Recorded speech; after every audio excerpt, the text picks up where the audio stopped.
नमस्कार दोस्तों, स्वागत है हमारे YouTube चैनल ज्ञानपथ भाई पन्ना सर में। आइए देखते हैं पहला क्वेश्चन क्या है। क्वेश्चन आपका है, वियना की संधि का मुख्य उद्देश्य क्या था। क्वेश्चन को ध्यान से पढ़ेंगे, देखेंगे कि वियना की संधि के बारे में पूछ रहा है हमसे कि वियना की जो संधि हुई थी उसका मुख्य उद्देश्य क्या था। आपके सामने ऑप्शन है, मैटरनिख को ऑस्ट्रिया की सत्ता सौंपना था। ऑप्शन बी है, नेपोलियन बोनापार्ट को फांसी देना। ऑप्शन सी, उन कई सारे बदलावों को खत्म करना जो नेपोलियाई युद्धों के दौरान हुए थे। ऑप्शन डी है आपका, फ्रांस की साम्राज्य का विस्तार करना। ठीक है, अब सभी ऑप्शन को ध्यान से पढ़ने के बाद पता चलेगा कि हमारा सही जो आंसर है वो कौन सा है। ए ऑप्शन जो आपका क्या कह रहा है कि मैटरनिख को ऑस्ट्रिया की सत्ता सौंपना था। नहीं, मैटरनिख को ऑस्ट्रिया की सत्ता सौंपना नहीं था। नेपोलियन बोनापार्ट को फांसी देना, नेपोलियन बोनापार्ट को फांसी देना भी नहीं था। मेन जो उसका रीजन था वो क्या था, वो ये था कि उन सारे बदलावों को खत्म कर देना जो नेपोलियाई युद्धों के दौरान हुए थे। यानी फ्रांस का जो विस्तार नेपोलियन ने अपने युद्धों के द्वारा किया था उस विस्तार को खत्म कर देना, कम कर देना। मुख्य उद्देश्य क्या था, नेपोलियन के द्वारा किए गए जो बदलाव थे उनको खत्म कर देना। ऑप्शन डी है, फ्रांस के साम्राज्य का विस्तार करना।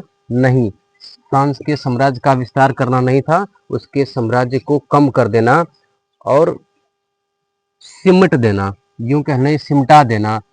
किसके अनुसार, तो 1792 का जो फ्रांस का विस्तार था पुनः वापस उसी पर लाया गया और एक संधि होती है। संधि क्या होती है, वियना की संधि। वियना की संधि कब होती है, 1815 में होती है। 1815 में वाटरलू का युद्ध होता है। किसका होता है, वाटरलू का युद्ध होता है, जिसमें नेपोलियन हार जाता है और हारने के बाद क्या होता है, वियना की संधि की जाती है। ठीक है, क्वेश्चन नंबर सेकेंड देखेंगे, कल्पनालोक का शाब्दिक अर्थ क्या है, या यूं कह लो यूटोपिया। यूटोपिया क्या है ना।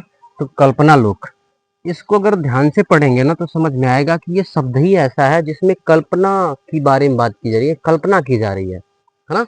एक ऐसे संसार की कल्पना करना जो वास्तव में कहीं न कहीं संभव ही ना हो, है ना।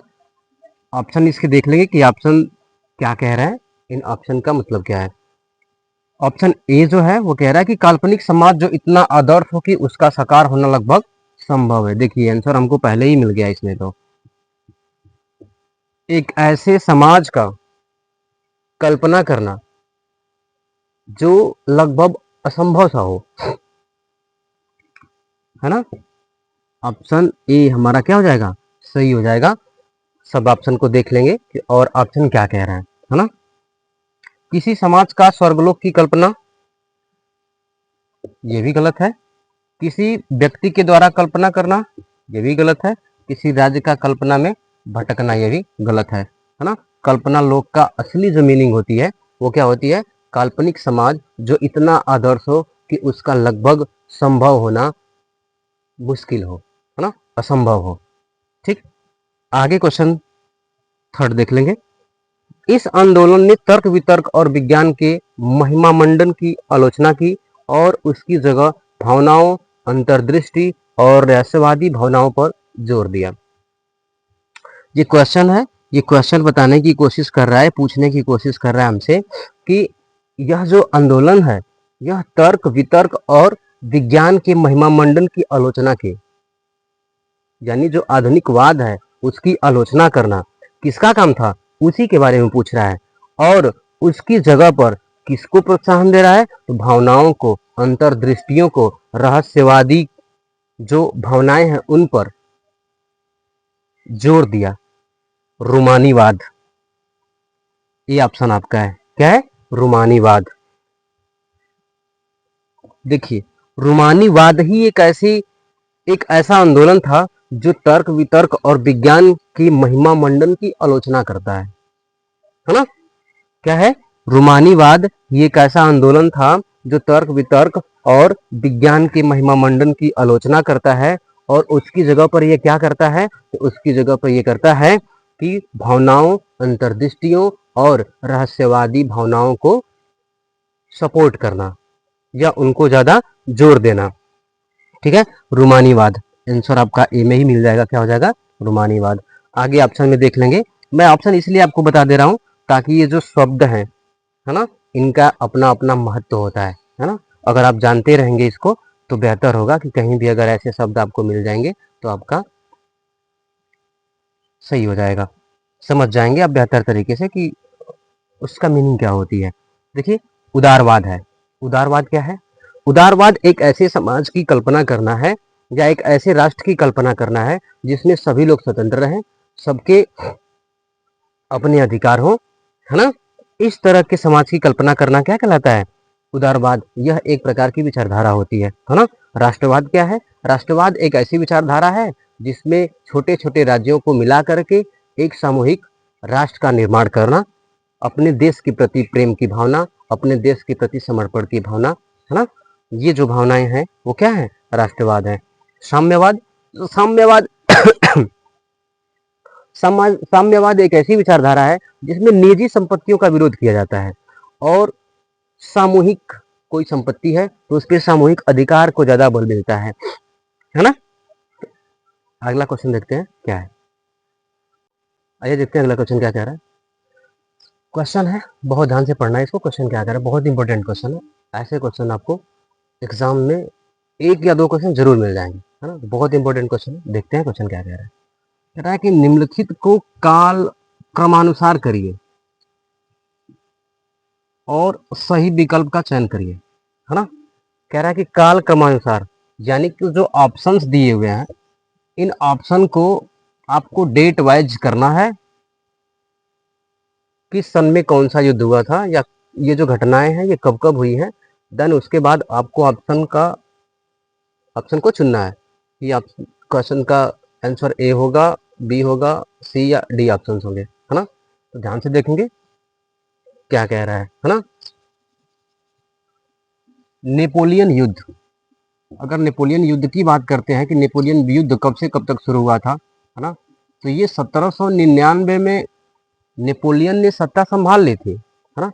लेकिन एक्चुअल जो इसके युद्ध थे वो कब शुरू होते हैं, ये 1803 में शुरू होते हैं, है ना। कब शुरू होते हैं, 1803 में। ध्यान रखिएगा, नेपोलियन जो युद्ध था उसकी शुरुआत कहाँ से होती है, 1803 से। आगे है वियना की संधि, अभी पहला क्वेश्चन या शायद दूसरा क्वेश्चन ही हम लोग अभी पढ़े हैं, है ना। वियना की संधि बताया गया है, कब हुई थी, 1815 में हुई थी, है ना। ये टाइमिंग आपको बहुत इंपॉर्टेंट है ना।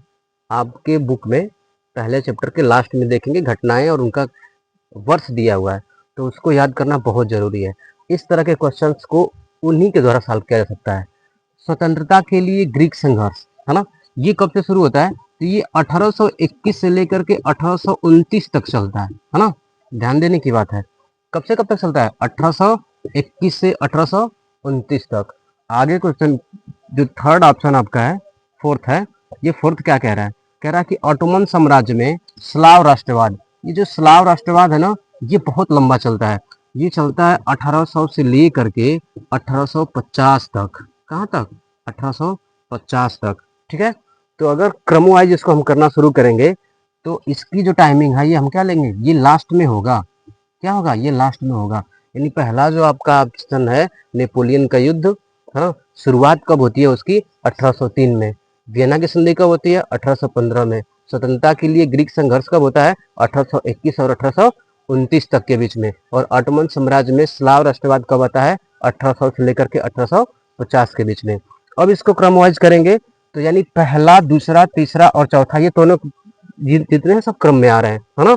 तो ऑप्शन को ढूंढने की कोशिश करेंगे, यहाँ पे पहला ऐसा ही है तो ये नहीं होगा, है ना, क्योंकि यहाँ पे जो पहला ऑप्शन दिया हुआ है ये कह रहा है तीसरा पहले होगा। तीसरा पहले कहाँ हुआ है, स्वतंत्रता के लिए ग्रीक संघर्ष कब होता है, 1821 में। नेपोलियन युद्ध 1803 से ही स्टार्ट हो जाते हैं, है ना। इस बात को समझना बहुत जरूरी है।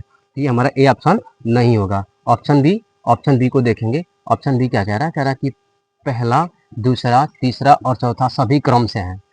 क्या कह रहा है, सभी क्रम से हैं। अगर आप देखेंगे ध्यान से तो 1803, 1815, 1829 और 1850 सब क्रम में है, यानी हमारा जो बी ऑप्शन है वो क्या हो जाएगा, सही हो जाएगा। बाकी ये जो ऑप्शन आपके बच रहे हैं ये सब गलत है। ठीक है, तो इस तरह के क्वेश्चन आते हैं, एक या दो क्वेश्चन जरूर दे देता है आपको, हर एग्जाम में दे देगा। ठीक है, तो इसका बहुत ध्यान रखना है। आगे देख लेंगे, क्वेश्चन नंबर 5 है, कह रहा है कि जलवेराइन द्वारा किए गए मुख्य कार्य क्या थे। अब देखिए जलवेराइन क्या है, जलवेराइन क्या है, यह एक संघ है। क्या है, संघ है। इसकी स्थापना कब हुई थी, 1834 में। कब हुई थी, 1834 में। किस लिए हुई थी, यह एक शुल्क संघ है। क्या है, शुल्क संघ भी इसको कहते हैं हम लोग, है ना, शुल्क संघ, जलवरायन शुल्क संघ कहते हैं इसको। इसकी स्थापना क्यों की गई थी, या इसकी स्थापना करने के पीछे क्या क्या कारण थे, या फिर क्या क्या रिजल्ट उनके आए। देखिए पहला ऑप्शन आपका है, संघ ने शुल्क अवरोधों को समाप्त कर दिया। शुल्क अवरोध क्या है, जो टैक्स है ना, उनको समाप्त कर देना। क्योंकि आपने पढ़ा होगा अच्छे से, तो आपको याद होगा कि जिस समय नेपोलियन था उस समय छोटे छोटे राज्यों में फ्रांस विभाजित था, और प्रत्येक राज्य के अपनी मुद्रा हुआ करती थी। लगभग 30 मुद्राएं थी, उससे भी अधिक रही होंगी, है ना। तो उन मुद्राओं को कम करके क्या किया गया, 2 कर दिया गया। क्या कर दिया गया, 2 कर दिया गया, है ना। रेलवे का विस्तार किया गया, जिससे कि राष्ट्रीय एकीकरण को बढ़ावा मिल सके, है ना, और व्यापार अच्छे तरह से हो सके। अब सभी ऑप्शन को अगर देखेंगे, ऑप्शन ए, संघ ने शुल्क अवरोधों को समाप्त कर दिया, सही बात है भाई, है ना। ऑप्शन बी, मुद्राओं की संख्या को कम कर दिया गया, जो पहले 30 थी, स्वाभाविक चीज है, वो पहले 30 या 30 से अधिक थी, उनको खत्म करके क्या किया गया, 2 कर दिया गया। रेलवे के विस्तार में, रेलवे के विस्तार से राष्ट्रीय एकीकरण को बढ़ावा मिला, बिल्कुल सही बात है ना। डी ऑप्शन को जाएंगे, देखेंगे कह रहा उपयुक्त सभी, यानी हमारे आंसर लास्ट में आएगा क्या, ऑप्शन डी, उपयुक्त सभी। ये सब कुछ हुआ था। ठीक है, आज के लिए इतना ही, मिलते हैं अगले वीडियो में।